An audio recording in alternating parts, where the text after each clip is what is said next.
Oh, everyone wants to talk about how the genocide of the air nomads is Roku's fault when the guy who committed the air nomad genocide is like right there for blame.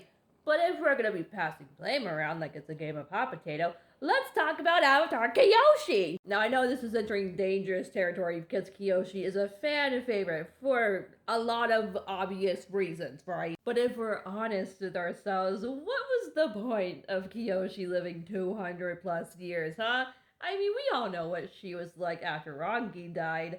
Not great. So, if Kyoshi hadn't decided to cheat death and just manipulate the molecular structure of her entire being, then guess what?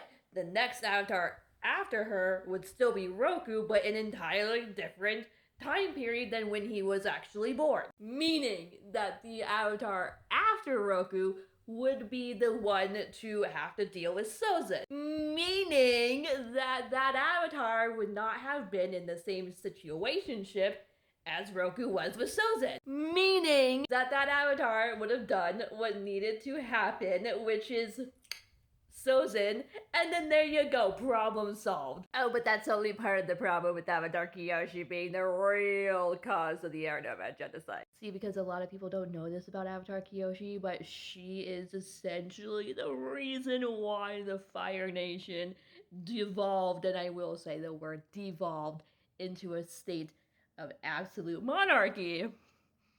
Thanks, Kyoshi, for essentially being the precursor reason why we would even get Sozin in the first place. Originally, before the monarchy, the Fire Nation was ruled by a bunch of noble clan systems. Kind of think Game of Thrones, but for the Fire Nation. And then when Fire Lord this guy came around, because I'm not going to pronounce that name right, that guy, along with Avatar Kyoshi, they decided, oh, you know what would be great if we consolidated power from all these bunch of individual houses into, oh no, one family in particular. The whole dismantling of the clan system started with Fire Lord that guy, and then it culminated with Fire Lord Sozin. We all know who Fire Lord Sozin is. Eventually, Kyoshi, not Roku, paved the way for the air nomad genocide to happen. Specifically because of how she meddled in the Fire Nation. If she had not meddled with the Fire Nation politically, then they would not have had the idea to be like, ultimate power in the universe sounds like a great idea to me.